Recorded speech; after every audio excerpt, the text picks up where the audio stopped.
ব্রট to you by V-Guard, co-powered by Sensodyne ও ভিমল বলো কথা Kesari. Associate sponsor UltraTech cement. অবাঙালিদের নিয়ে এসে রাজ্যে বসাচ্ছেন তৃণমূলেরই নেতা কর্মীরা। টাকার বিনিময়ে সাহায্য করছে পুলিশ এবং প্রশাসনের একাংশ। স্বীকার করলেন খোদ মুখ্যমন্ত্রী মমতা বন্দ্যোপাধ্যায়। ফুটপাত দখল, ভিন রাজ্যের অবাঙালিদের বসিয়ে দেওয়া, সব ক্ষেত্রেই নেতা প্রশাসনের মধ্যে আঁতাতের অভিযোগে শিলমোহর দিলেন খোদ মুখ্যমন্ত্রী। বাঙালির আবেগ ও যাত্রাভিমান বিপন্ন। বিষয়টি এতদিন নজরে থাকলেও কেন সরব হননি মুখ্যমন্ত্রী? প্রশ্ন তুলছেন বিরোধীরা। রাজ্যের সরকারি পরিষেবা, চাকরি, উচ্চশিক্ষায় ভিন রাজ্যের অবাঙালিদের প্রভাব বাড়ছে কিভাবে? ইস্যু হয় সার্টিফিকেট, জড়িয়ে পুরসভা, পঞ্চায়েত থেকে স্থানীয় স্তরের প্রশাসন। বারবার এই অভিযোগ বিরোধীরা তুললেও এতদিন কেন কর্ণপাত করেনি প্রশাসন? প্রশ্ন উঠছে। রাজ্যের জমি কারো ব্যক্তিগত প্রপার্টি নয়। যখন ইচ্ছে যাকে আরে আমি একটা রাজ্যের রেভিনিউ পাই, সেখান থেকে সেন্ট্রাল গভর্নমেন্ট টাকা দেয় না, তার মধ্যে আরও 5টা রাজ্যের সব কিছু আমাকে টানতে হচ্ছে। এরপরে তো স্টেটটার আইডেন্টিটি নষ্ট হয়ে যাবে। বাংলায় কথা বলার লোকও খুঁজে পাবেন না। হিন্দি ইংরেজি আজকে সবাই জানে। মনে রাখবেন, প্রত্যেকটা স্টেটের একটা ওন আইডেন্টিটি আছে, একটা সংস্কৃতি আছে, কিন্তু বাংলার আইডেন্টিটিটাকে নষ্ট করে দেওয়ার চক্রান্তে যারা লিপ্ত, আমি তাদের সকলকে সাবধান করে দিয়ে বলছি, অর্থের বিনিময়ে বাংলার আইডেন্টিটি নষ্ট যেন না হয়। আমার সঙ্গে রয়েছেন আমার সহকর্মী সৌরভ দত্ত। আমি সৌরভের কাছে একবার চলে যাবো সরাসরি। সৌরভ, নবান্নে বসে মমতা বন্দ্যোপাধ্যায় বাঙালির আবেগ, বাঙালির যাত্রাভিমান বিপন্ন বলে আচমকা একটা কোথাও একটা সরব হয়ে গেলেন। এতদিন ধরে তৃণমূল নেতাদের বিরুদ্ধে তিনি যে পরিষ্কার অভিযোগ করছেন, এতদিন ধরে ভিন রাজ্যের লোকেদের এনে এ রাজ্যে বসানো হচ্ছে, তিনি জানতেন না? দেখো দীপ, সেই প্রশ্নটাই কিন্তু এখন বড় হয়ে উঠছে যে বাঙালি যাত্রাভিমান বা বাঙালি অস্মিতা নিয়ে পরে এখন মুখ্যমন্ত্রীকে যে উদ্বেগ প্রকাশ করতে দেখা যাচ্ছে, সেই উদ্বেগের কারণ কারা? কারা এই সমস্ত যাদেরকে নিয়ে মুখ্যমন্ত্রী উদ্বিগ্ন, যে ঘটনাক্রম নিয়ে মুখ্যমন্ত্রী উদ্বিগ্ন, সেই তাদেরকে বিভিন্ন ওয়ার্ডে, সেটা রাজারহাট গোপালপুর পুরসভা হতে পারে, সেটা সল্টলেক হতে পারে, সেটা কলকাতা পুরসভা হতে পারে, যে বিভিন্ন ওয়ার্ডে একটা মানুষের রুজি বাসস্থান সংক্রান্ত যে সংক্রান্ত সমস্যাগুলো থাকে, সেই সমস্ত সমস্যার সমাধান করে সেগুলো নথি তৈরি করে তাদেরকে বসতি গড়ে দিচ্ছে কারা? সেটাই হচ্ছে সবচেয়ে বড় প্রশ্ন। সেই দলের কাজের সঙ্গে কারা যুক্ত? দ্বিতীয়ত যে প্রশ্নটা উঠছে, যেটা প্রশাসনিক এবং রাজনৈতিক মহলের ব্যাখ্যা, যে এই সরকারের আমলে যে দুটি প্রকল্পের হাত ধরে সবচেয়ে বেশি ভোট বাক্সে ডিভিডেন্ড পাওয়া গিয়েছে, সেই প্রকল্পগুলো হচ্ছে লক্ষ্মীর ভাণ্ডার। সৌরভ, আমি তোমার কাছে আসছি। আমরা যোগাযোগ করেছি বিশিষ্ট আইনজীবী বিকাশ রঞ্জন ভট্টাচার্যের সঙ্গে।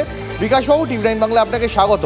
মমতা বন্দ্যোপাধ্যায় আচমকা মাত্র 24 ঘন্টা আগে তিনি কি রিয়েলাইজ করতে পারলেন এটা, যে তৃণমূলেরই একাংশের নেতারা তারা ভিন রাজ্য থেকে ভিন ভাষাভাষী লোকেদের এনে এই রাজ্যে বসাচ্ছেন, এবং তাও মোটা টাকার বিনিময়ে? না হলে নবান্নে সরব হলেন কেন তিনি? আসলে উনি তো পথ দেখিয়েছেন না। উনি তো ইউসুফ পাঠানকে নিয়ে এসেছেন, কীর্তি আজাদকে নিয়ে এসছেন, শত্রুঘ্ন সিনহাকে নিয়ে এসে তাদের তিনি সাংসদ পদে বসিয়েছেন। তাতে আমরা খুশি, কেন আমরা পশ্চিমবঙ্গবাসী চিরকালই বহুত্ববাদে বিশ্বাস করি। আমরা বহু যুগ ধরে বিভিন্ন ভাষাভাষী মানুষকে আমাদের বাংলা সংস্কৃতির সঙ্গে এক করে নিয়েছি। আমরা যারা যথাযথভাবে বাংলার সংস্কৃতিতে বিশ্বাস করি, তারা কিন্তু এইরকম বহুত্ববাদ এবং বিভিন্ন স্তরের বিভিন্ন অঞ্চলের মানুষ আমাদের সংস্কৃতির সঙ্গে মিশে যাবেন, এটাই চাই। কিন্তু মমতা দেবী তো আরএসএস ভাবধারায় অনুপ্রাণিত। আরএসএস যেমন দেশব্যাপী হিন্দু মুসলমান করছেন, আমিষ নিরামিষ করছেন, ঠিক অনুরূপ ভাবে তিনি এখানে ওই একই পদ্ধতি, একই তত্ত্বকে ভিন্ন পথে হাজির করার চেষ্টা করছেন বাঙালি অবাঙালি বলে। এই কথা বলার পর আমার মনে হয় না ওর মুখ্যমন্ত্রী পদে থাকার মতো কোনো নৈতিক অধিকার আছে। উনি ওর দলের লোকেদের কাটমানি খেতে ইন্সপায়ার করে দখল করাচ্ছেন, আর এসে অভিযোগ করছেন বাঙালি অবাঙালি। এত নিম্ন রুচির বহিঃপ্রকাশ কোনো মুখ্যমন্ত্রীর কাছ থেকে আশা করা যায় না। আমি দাবি করছি উনি পদত্যাগ করুন। অনেক ধন্যবাদ বিকাশবাবু, আপনাকে অনেক ধন্যবাদ। বিশিষ্ট আইনজীবী বিকাশ রঞ্জন ভট্টাচার্য আমাদের সঙ্গে ছিলেন। তার বক্তব্য তো শুনলাম। এদিকে বিজেপির কি বক্তব্য? বিজেপির সাংসদ শ্রমিক ভট্টাচার্য তিনি এ বিষয়ে কি জানিয়েছেন শোনাবো। বাংলার আইডেন্টিটি মুখ্যমন্ত্রী তো নষ্ট করছেন। মুখ্যমন্ত্রীর দল পাঠ্যপুস্তকে রামধনুকে রংধনু বানিয়ে দিচ্ছে। বাংলা ভাষা, বাংলা সংস্কৃতি, বাঙালির মনন, বাঙালির চিন্তন সমস্ত কিছুই তো তৃণমূল কংগ্রেসের দ্বারা আক্রান্ত। বাংলা ভাষা থাকবে, মুখ্যমন্ত্রীর দল থাকবে না। বাংলা ভাষার সেটুকুনি শক্তি আছে, সে ঐতিহ্য আছে। বিদ্যাসাগরের ভাষা মুছে দেবে তৃণমূল কংগ্রেস, এতটা শক্তিশালী তৃণমূল কংগ্রেসকে মনে করবার কোনো কারণ নেই। আমি আরেকবার চলে যাব সহকর্মী সৌরভের কাছে। সৌরভ, মমতা বন্দ্যোপাধ্যায়ের এই বক্তব্যের পর কোথাও একটা বাঙালি অবাঙালি যারা ধরো মোটামুটি একসঙ্গে আমাদের এই শহর কলকাতায় বা আমাদের এই বাংলায় যারা একসঙ্গে এতদিন ধরে থেকে এসেছে, কোথাও একটা সেই মৈত্রীতে, কোথাও একটা সেই যে একটা সহাবস্থানে, কোথাও একটু সেই সহাবস্থান টাল খেলো বলে মনে হচ্ছে কি? দীপ, দেখো গতকাল মুখ্যমন্ত্রী যে কথা নবান্ন সভাগৃহে বলেছেন, তিনি কিন্তু দুটো প্রকল্পের সূত্র ধরে এই কথাটা বলেছেন, লক্ষ্মীর ভাণ্ডার, স্বাস্থ্যসাথী। সেখান থেকেই প্রশাসনিক এবং রাজনৈতিক মহলের ব্যাখ্যা হচ্ছে যে লক্ষ্মীর ভাণ্ডার এবং স্বাস্থ্যসাথী এই সরকারের আমলে ভোট বাক্সে ডিভিডেন্ড দেওয়া সবচেয়ে দুটি বেশি জনপ্রিয় প্রকল্প। কিন্তু সেখানকার যে উপভোক্তার যে সংখ্যা, সেই উপভোক্তার সংখ্যা দিন দিন বৃদ্ধি পাচ্ছে। লক্ষ্মীর ভাণ্ডার এবছর বিধানসভা নির্বাচনে 500 থেকে 1000 হয়েছে, এই বছর লোকসভা নির্বাচনে 500 থেকে 1000 হয়েছে। আগামী দিনে সেটা আরও যদি বাড়াতে হয়, তাহলে সেক্ষেত্রে সেই প্রকল্পে যারা উপভোক্তা হয়েছেন, সেই উপভোক্তাদের মধ্যে কারা শাসকের পক্ষে রয়েছেন, কারা বিরোধীদের পক্ষে রয়েছেন, সেই জন্যে কি বাঙালি এবং অবাঙালি বিভাজন, সেই ব্যাখ্যাটাই কিন্তু উঠে আসছে। দীপ, আর সৌরভ, এর পাশাপাশি কয়েকদিন আগেই ববি হাকিমের একটা বক্তব্য এখনও আমার কানে বাজছে। ববি হাকিম বলেছিলেন যে শহরাঞ্চলে তৃণমূলের ভোট কম পাওয়ার একটা অন্যতম কারণ হচ্ছে এখন শহরাঞ্চলের বড় বড় আবাসনগুলি সেগুলি মূলত অবাঙালিরা কেনেন। সেখানে মূলত ভিন রাজ্যের যারা অনেক টাকা আছে যাদের কাছে, তারা এসে এখানে আবাসন কেনেন, থাকেন। তাই তারা কোথাও একটা তৃণমূলকে ভোট দেন না, তৃণমূলের সুযোগ সুবিধাগুলো নেন, কিন্তু ভোট দেন বিজেপিকেও। কয়েকদিন আগেই ববি হাকিম একেবারে প্রকাশ্যে এই কথা বলেছিলেন। কোথাও একটা মমতা বন্দ্যোপাধ্যায়ের এই যে গতকালের বক্তব্য, সেটাও একটা তৃণমূলের অন্দরের গত কয়েকদিনের বিশ্লেষণ, তার রেশ ধরে এসেছে কি? আমি তোমার কাছে আসবো, তবে সৌরভ এই মুহূর্তে আমরা যোগাযোগ করতে পেরেছি বিশিষ্টজন রুদ্রপ্রসাদ হালদারের সঙ্গে, তার সঙ্গে কথা বলবো। রুদ্রবাবু, আপনাকে স্বাগত টিভি9 বাংলা। দীপ কথা বলছি আপনার সঙ্গে। রুদ্রবাবু, মমতা বন্দ্যোপাধ্যায় তিনি একদম নবান্নে বসে, একদম তার দপ্তরে বসে তিনি বলছেন যে এ রাজ্যে অন্য রাজ্যের লোকেরা এসে, অবাঙালিরা এসে এ রাজ্যের বেশিরভাগ জায়গা দখল করে বসে আছে এবং তাদের সাহায্য করছে রুদ্রপ্রসাদ সেনগুপ্ত আমাদের সঙ্গে আছে, মাফ করবেন, ভিন রাজ্য থেকে আসা অবাঙালিরা আমাদের এখানে আসছে, তারা এসে টাকার বিনিময়ে, এবং সেটা তৃণমূল নেতারা টাকার বিনিময়ে তাদের এখানে থাকতে, এখানে বসতে সাহায্য করছেন। এই বিষয়ে আপনার কি মন্তব্য, আপনি কি বলবেন এই বিষয়ে? প্রথমত ওই শেষ টুকুর উত্তরটা আগে দিয়ে দিই। সেটা হচ্ছে টাকার বিনিময়ে যদি ওরা করেন তৃণমূলের নেতৃবৃন্দ, তাহলে সেটা খুবই অন্যায় করছেন। কারণ তার টাকার জন্য তো দেশ সেবার কাজে নামেননি, দেশ সেবার কাজে নেমেছিলেন দেশকে সেবা করার জন্য। এইটা এক। আর মূল গোটা প্রশ্নটা, গোটা সমস্যাটা সম্পর্কে আমার ভাবনা আছে খানিকটা। প্রায়ই আমরা ভাবি যে রাস্তাঘাটে যখন হাঁটি, তখন যখন শুনতে পাই অধিকাংশ সময় হিন্দুস্তানি, হিন্দি, এই সমস্ত ভাষা, এবং অধিকাংশ এবং যখন তথ্যগতভাবে জানতে পারি যে কলকাতায় এখন অবাঙালির সংখ্যা বিশাল, ভাবা যায় না এরকম অভাবনীয়ভাবে বিশাল, তখন চিন্তা হয় যে কি হলো।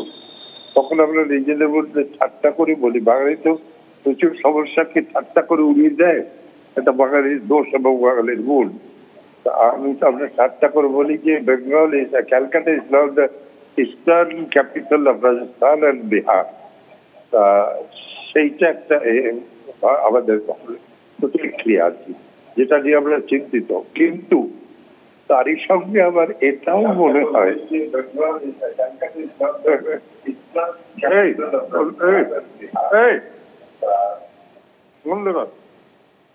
তারই সঙ্গে এটাও মনে হয় যে মানে এতে বাঙালি গর্ব, যে বাঙালি খুব উদারভাবে সকলকে নিজের করে দিতে পারে, এটা বাঙালির গর্ব, এটা বাঙালির দুর্বলতাও। সেটা এই গর্ব এবং দুর্বলতা একই সঙ্গে যে বস্তুটি অর্থাৎ টেনে দেওয়া সহজে। কিন্তু আবার কিরকম মনে হয় যে এটা কিছু করার আছে কিনা আমি জানি না। রুদ্রবাবু, আপনার কোথাও মনে হচ্ছে যে এই রিয়েলাইজেশনটা বা মমতা বন্দ্যোপাধ্যায় এটা বুঝতে একটু কোথাও দেরি হয়ে গেল? একটু না, ভয়ঙ্কর দেরি হয়েছে, খুবই দেরি হয়ে গেছে। তবে বেটার লেট দ্যান নেভার। এর আগে লোকেরাও তাই করেছে, এদের তাই করেছে। জ্যোতিবাবু তো মানে অবাঙালি তোষণই করতেন অনেক সময়, মনে হতো, মানে তাদের যেভাবে প্রশ্রয় দিতেন আর কি, মানে তেলমাথায় তেল দিতেন অনেক সময়। আপনাকে অনেক ধন্যবাদ। বাংলা ভাষা নিয়ে যারা আন্দোলন করেন তাদের মধ্যে একজন হচ্ছেন গর্গ চট্টোপাধ্যায়। তিনি এই বিষয়ে কি বক্তব্য পেশ করেছেন শোনাবো। জনবিন্যাস বদল হলে বাঙালির হাত থেকে সব কিছু বেরিয়ে যাবে। তাই বাংলার মাননীয় মুখ্যমন্ত্রী যেটা বলেছেন সেটা সাধুবাদ জানাই, কিন্তু এটা বাস্তবত এই জিনিসটিকে স্যাবোটাজ করার জন্য যে বহিরাগত আমলারাই যথেষ্ট, এবং এই বহিরাগতদের বেআইনিভাবে বহিরাগতদের দালালি করা এই শাসক দলের মধ্যেই বেশ কিছু বহিরাগতদের দালাল আছে, তারাই যথেষ্ট। আসি পরের খবরে। বিধাননগরে টাকার বিনিময়ে ফুটপাতে দোকান বসানোর অভিযোগ। প্রাণী সম্পদ বিকাশ দপ্তরের কাছেই ফুটপাত দখল করে বহু দোকান। সরকারি জায়গা দখল নিয়ে নবান্নে ক্ষোভ প্রকাশ, খোদ মুখ্যমন্ত্রীর। সল্লেক আমার লজ্জা লাগছে। রাজারহাটেও শুরু হয়েছে এনক্রোচমেন্ট। সল্লেকে ইচ্ছা মতো সুজিত বোস লোক বসাচ্ছে কম্পিটিশন করে। কেন কেন বাইরের লোক বসবে?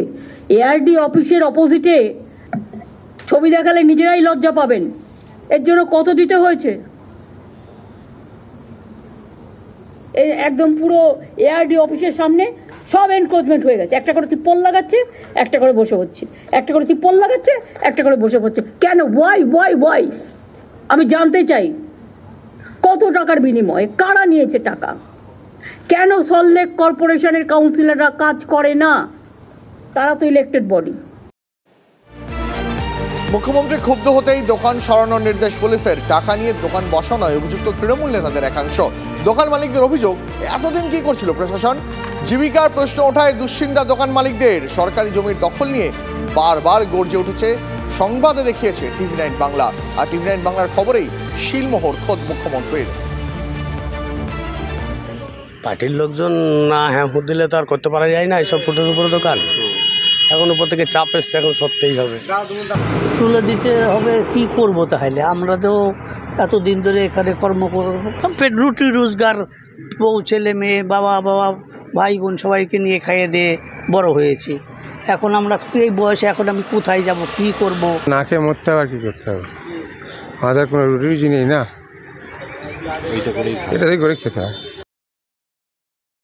Brought to you by V-Guard, co-powered by Sensodyne O Bhimal, বলো কথা Keshari. Associate sponsor Ultratech Cement.